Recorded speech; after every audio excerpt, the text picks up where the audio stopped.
नमस्कार, आदाब, सत श्री अकाल। मैं आशीष आप सबों के बीच टूटी फूटी अंदाज में प्रस्तुत हूँ।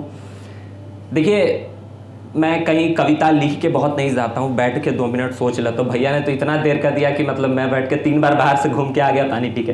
तो मैं इसको देख रहा था कि जस्ट स्टार्ट विथ माइक, तो मेरे को एक याद आ गया। इसका मतलब क्या होता है कि आप चिंगारी हो, आप आग लगा सकते हो। तो मैंने इतने में बैठ के सोच लिया कि बहुत अच्छा 2 पंक्ति में इसको साबित करता हूं कि शुरू कर खेलना चिंगारियों से तू मसाल बन के उभरेगा। शुरू कर खेलना चिंगारियों से तू मसाल बन के उभरेगा।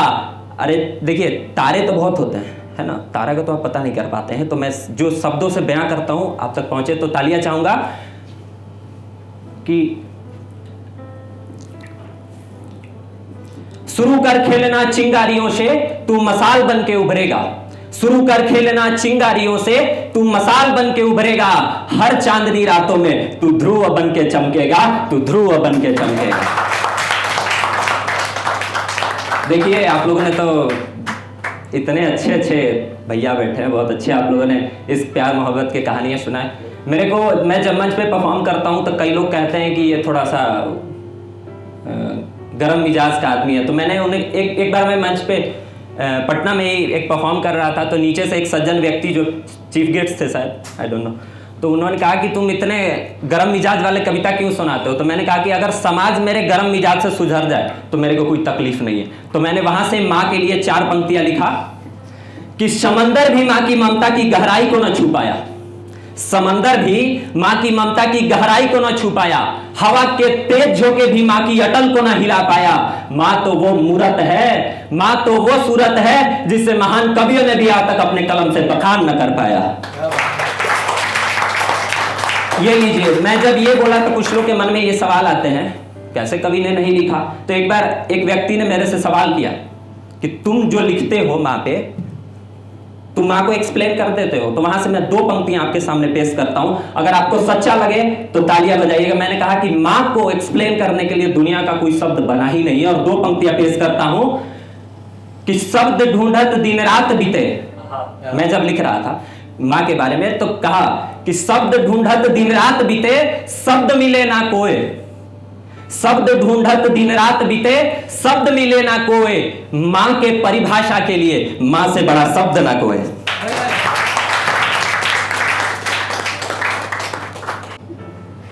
कि ये जवान तो अंगारे हैं उस अंगीठी के, ये जवान तो अंगारे हैं उस अंगीठी के जिसको आंधियों से डर नहीं लगता। ये जवान तो अंगारे हैं उस अंगीठी के जिसको आंधियों से डर नहीं लगता। अपना अस्तित्व दांव पर लगा देते हैं भारत के अस्तित्व बचाने को। और फिर 4 पंक्तियां मैंने लिखा। देखिए, देशभक्त तो सब है, लेकिन वास्तविक देशभक्ति कहां मिलती है। मैंने लिखा कि देशभक्ति ढूंढते फिरता हूं, देशभक्ति ढूंढते फिरता हूं हर गली मोहल्ले चौराहे पे, देशभक्ति ढूंढते फिरता हूं हर गली मोहल्ले चौराहे पे, लेकिन सच्चा देशभक्ति मिला मुझे उन वीर जवानों के ठिकानों पे, उन वीर जवानों के ठिकानों पे। और मैं आखिरी पंक्ति, देखिए बीच में कहां से तो आ गया कि फूल हो गए प्लास्टिक के खुशबू कहां से लाए, चेहरा हो गया मेकअप का रूप कहां से लगा। देखिए लड़की लोग पे बुरा मत मानिएगा, सब तो अपना दोस्त है। इतना मेकअप भाई साहब, इतना मेकअप। अभी तो वो गाना सुन रहे होंगे ना कि मैं इतनी सुंदर हूं, मैं क्या करता हूं, तो मैं क्या करूं, है ना। तो वो लड़का बोलता है कि धोखे दिखा, धोखे दिखा। तो वो इसी पे मैंने लिखा कि लड़की लोग क्या करती है। देखिए, इन लोग का एक ही स्टेटमेंट है। पहले स्टेटमेंट क्या था, जान जाए पर वचन ना जाए। अब इनका हो गया जान जाए तो जाए, मेकअप ना जाए। इनका वसूल ऐसा हो गया भाई साहब।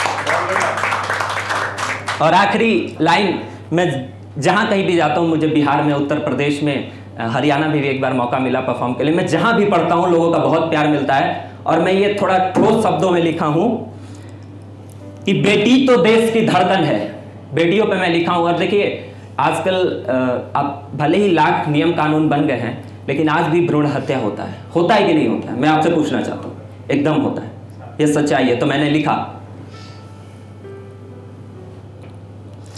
बेटी तो देश की धड़कन है, वो है समाज की आशा।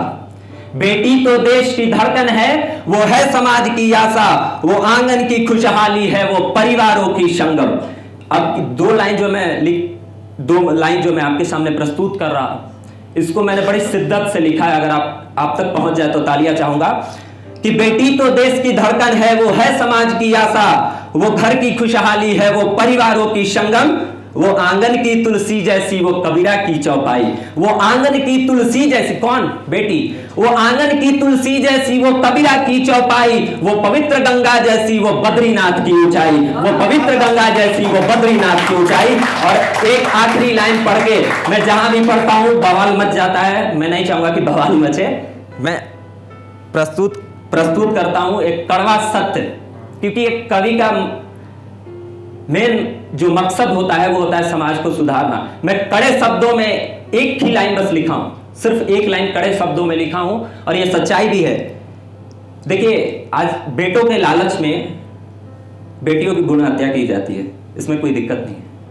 मैंने कहने का मतलब कि यही सच्चाई है, यही सच्चाई है। तो मैं इस पे लिखा, जो भी अपनी कोख से बेटियों को छीनेगा। देखिए, ईश्वर नाइंसाफी कभी नहीं करता है कि जो भी अपनी कोख से बेटियों को छीनेगा। ये पंक्ति अगर हो तो आप मन में बैठा लीजिएगा।